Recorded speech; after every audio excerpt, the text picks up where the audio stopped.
Assalamualaikum warahmatullahi wabarakatuh. Sebelumnya, terima kasih atas kesempatan yang telah diberikan kepada kelas kami, sehingga kami dapat mengaparkan materi pada hari ini. Pertama-tama, mari kita panjatkan puji syukur kepada Allah Subhanahu wa Ta'ala karena telah memberikan rahmat kesehatan dan keselamatan, sehingga pada hari ini kita dapat melihat video ini.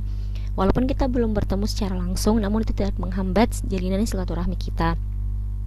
Adapun topik yang akan kami bahas pada hari ini yaitu tentang budaya individualisme. Perkenalkan, nama saya Tisa Fitra Ramdhani Salam yang bertugas sebagai moderator. Sebelumnya, materi hari ini didiskusikan oleh seluruh anggota kelas H, di mana kami dibagi atas beberapa tim, yaitu tim penyaji materi, tim pembuat materi, tim pembuat PowerPoint, tim editing, tim video, dan lain-lain. Di mana materi hari ini didiskusikan oleh seluruh anggota kelas H tanpa terkecuali. Baik, mari kita dengarkan pemaparan materi dari teman saya. Apa itu individualis? Individualisme adalah budaya yang menekankan gagasan bahwa individu terpisah dan tidak tergantung dengan individu lain, mendefinisikan diri sebagai otonom dari in-group. Tujuan pribadi menjadi prioritas di atas tujuan kelompok. Sikap individu secara personal lebih menentukan perilaku sosial individu daripada norma.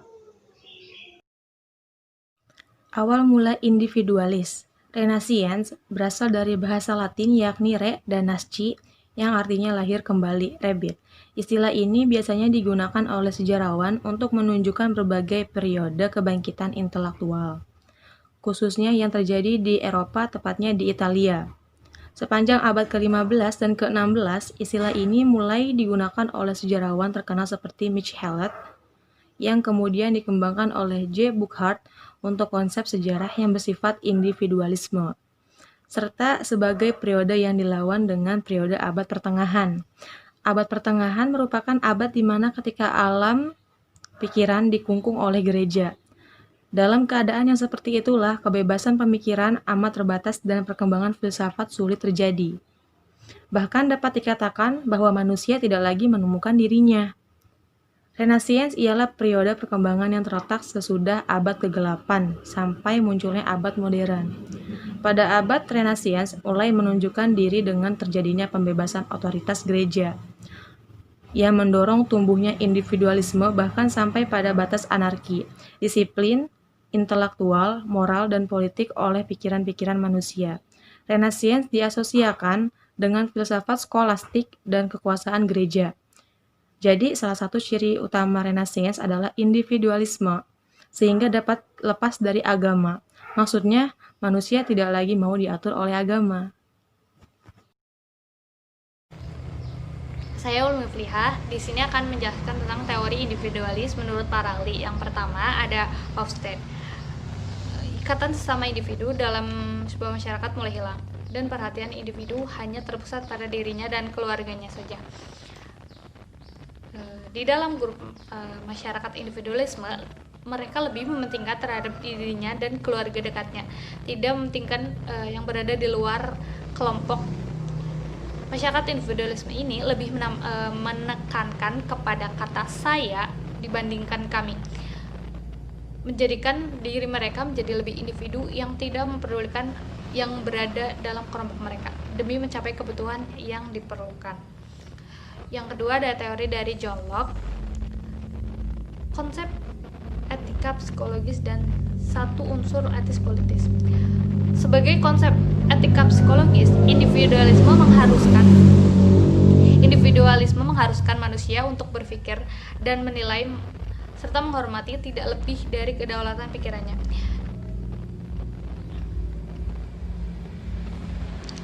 Jadi, mereka menilai dan menghormati suatu kelompok tidak lebih dari kedaulatan pikirannya, yang artinya mereka lebih menomorsatukan individu di dalam kelompok. Jadi, mementingkan dirinya sendiri. Teori yang ketiga adalah dari Thomas Hobbes. Badan korporasi yang bersifat artifisial dan konvensional serta realitas secara hakiki yang bersifat individual. Kebebasan dan kekuasaan adalah satu paket, karena kebebasan sendiri diartikan sebagai tiadanya oposisi eksternal atau halangan-halangan eksternal. Individu-individu, atomis, dan juga negara menjadi semacam external impediment yang mengancam kebebasan individu. Maka, negara dalam konsepsi liberal lahir sebagai hasil persetujuan antar individu dan kekuasaannya, dan ia merupakan kepanjangan tangan dari persetujuan individu-individu.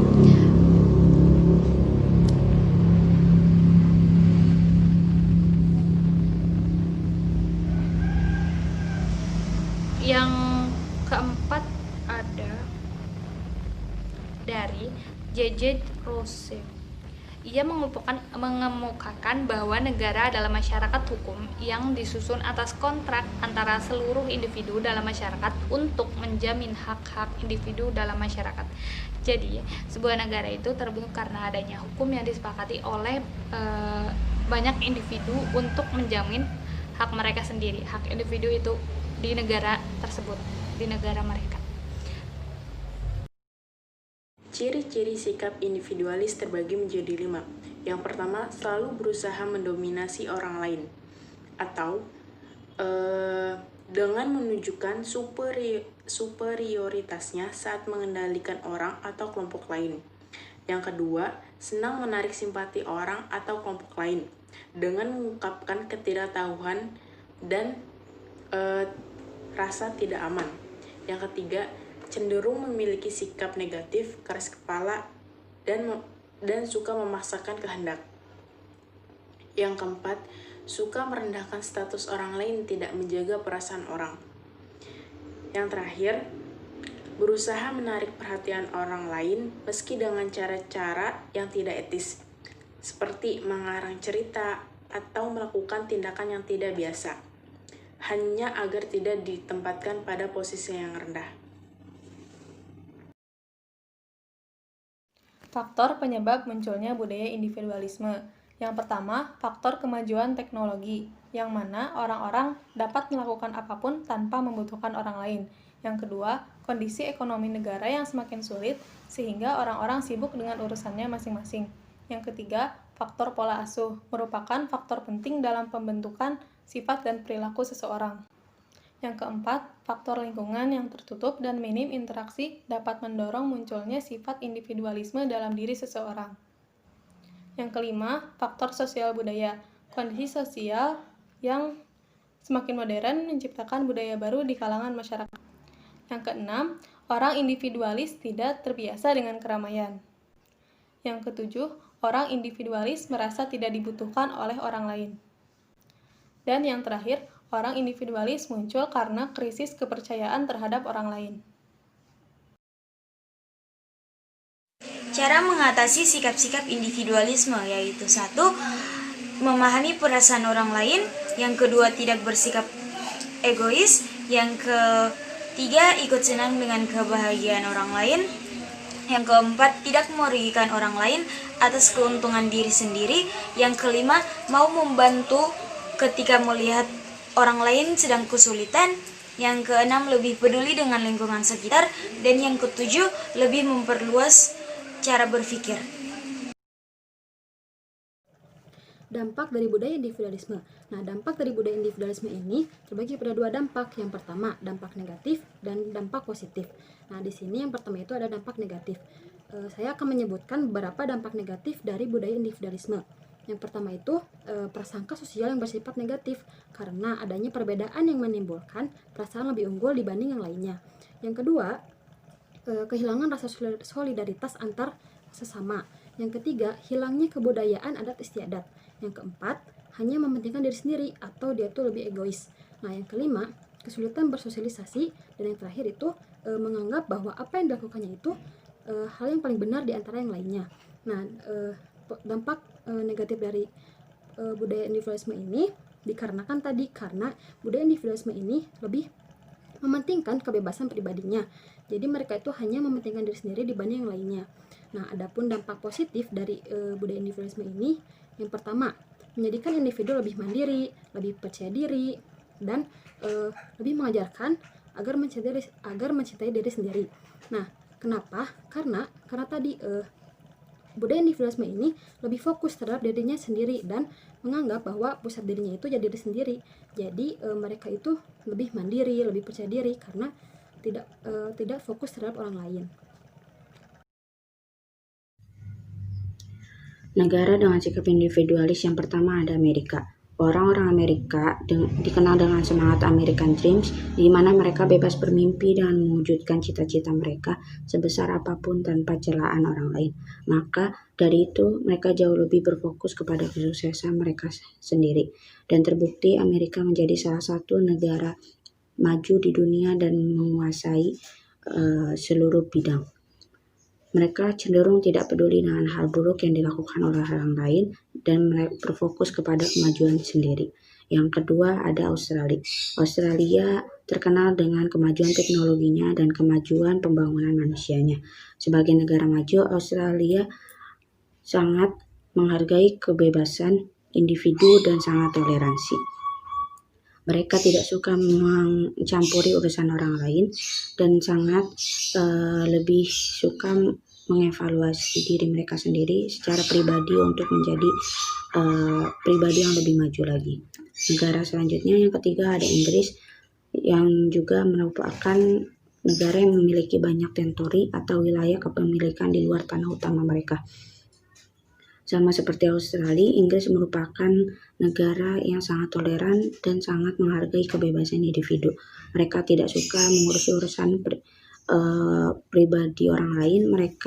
Maka dari itu Inggris merupakan negara yang individualis. Mereka hanya fokus kepada diri mereka sendiri. Yang selanjutnya ada Belanda. Belanda juga merupakan negara yang terkenal dengan kemajuan di bidang teknologi dan pendidikan. Sama seperti negara maju lainnya, Belanda adalah negara individualis. Orang-orang Belanda cenderung fokus pada hal individu. Namun yang spesial dari negara ini adalah Belanda merupakan negara yang paling liberal dan toleransi yang ada di dunia. Dalam artian mereka sangat menghargai kebebasan individu tanpa mengusik orang lain. Negara yang selanjutnya ada Selandia Baru, yang juga tetanggaan dengan negara Australia yang sama-sama menjadi negara maju. Selandia Baru juga negara yang sangat individualis. Orang-orang di negara ini sangat menghargai kebebasan dan hak individu dan lebih fokus pada hal-hal individu, bukan orang lain. Selain negara yang tadi disebutkan, kelima negara tersebut, ada negara lain seperti Italia, Prancis, Irlandia, Swedia, Swiss, Jerman, dan Jepang yang juga termasuk negara individualis. Demikian tadi pemaparan materi dari kelas kami yang insya Allah mudah dimengerti oleh teman-teman sekalian. Saya sebagai perwakilan dari teman-teman saya memohon maaf atas kesalahan kata maupun perbuatan yang mungkin diucapkan atau dilakukan secara tidak sengaja melalui pemaparan materi tadi atau pada saat pemaparan video. Sebelumnya terima kasih juga atas waktu teman-teman sekalian dan ibu pada hari ini untuk menonton video pemaparan materi dari kelas kami. Lebih dan kurangnya mohon dimaafkan. Wassalamualaikum warahmatullahi wabarakatuh.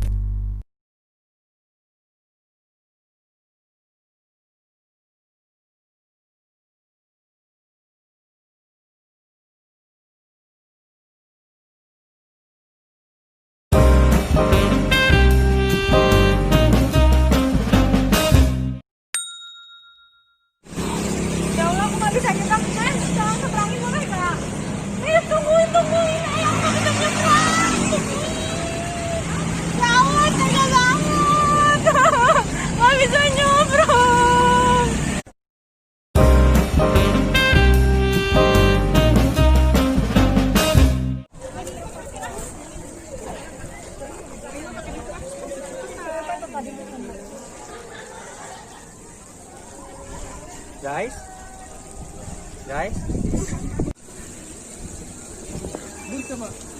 Halo. Ada sibuk sih. Guys. Kemana rumah? Rumahnya. Anda tidur? Siap. Guys, ayo pulang. Guys. Masih betah? Halo? Everybody here? Kok pada sibuk sih?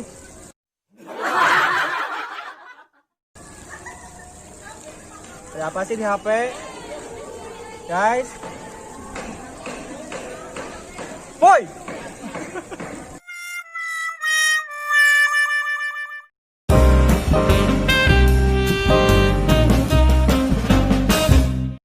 Tahu nggak sih Taufal? Ya tahu. Yang kemarin itu kan daftar polisi gitu. Ya keren banget ya nggak sih udah bisa sampai tahap akhir. Tapi kan kenapa kan gagal? Kenapa harus dibangga-banggain kayak gitu? Tapi seenggaknya kan dia udah usaha, Ca. Ya tapi kan nggak usah dibangga-banggain gitu kan? Kan gagal kan? Ya tapi kan ada kemauan, Ca, di situ. Ya tapi kan nggak ada hasil. Tapi dia udah berusaha. Ya tapi kan tetap aja kan nggak ada hasil gitu kan? Buat apa? Ya buat apa dibanggain juga? Ada kemauan. Seenggaknya dia kan sedikit punya prestasi gitu kan, masuk ke Prestasinya apa? Iya, kan gagal. Prestasinya buat apa? buat diri sendiri kan bisa. Sekarang gini aja deh mikirnya, dia bisa sampai tahap akhir kepolisian, kamu bisa nggak? Bisa. Bisa lah. Kan Semua orang kan bisa. Jadi kan emang orang itu kan pasti ada gagalnya, tapi kan kenapa harus dibanggain? Ya sih, tapi menurut aku itu worth it segitu sih. Ya, tapi kalau kata kita enggak sih, soalnya kan banyak juga yang kayak iya buang-buang uang, buang-buang tenaga, buang-buang pikiran, buang uang. Kalau dia lewat prestasi Kata Taufal sendiri, kan buang-buang uang, gagal, iya, capein diri. ya, tapi kan itu bisa jadi salah satu poin buat kedepannya nanti juga. Ya tapi kan gagal. dia juga. Gagalnya kan gagal, tetap aja gagal. Hasilan pasti dari kegagalan dulu. Iya, tapi kan gagal. Belum tentu berhasil kembali kan. Tapi kan seenggaknya udah berusaha dulu. Orang itu bakal pasti di atas kita gitu. Iya, tapi kan dia itu gagal. Iya, jadi percuma ngapain kalian bangga-banggain. Iya. Orang tuanya aja nggak banggain dia. Bener nggak?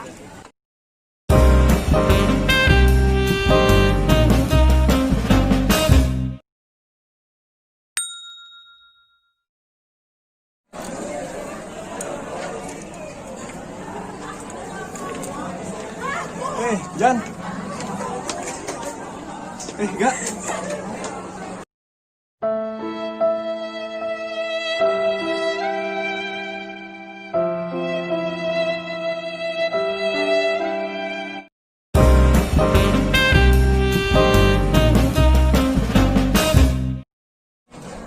Cari tempat duduk. Tuh, ada tuh. Kita usir aja. Ada, semua duduk. Duduk di sini dong, tapi duduk di sini.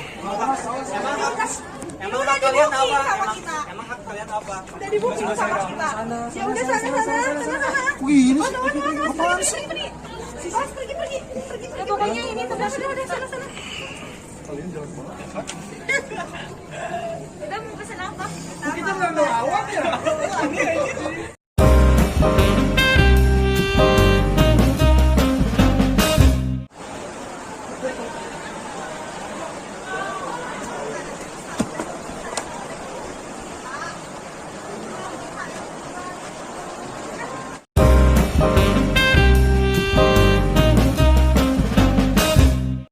Jadi besok kita kan kemana? Kemana? Kan mau ke Lembang. Kita boleh gabung nggak? Nggak mau. Pokoknya kita gas level. Ya, dadah, bye-bye. Nah, ya udah gitu kan. Besok.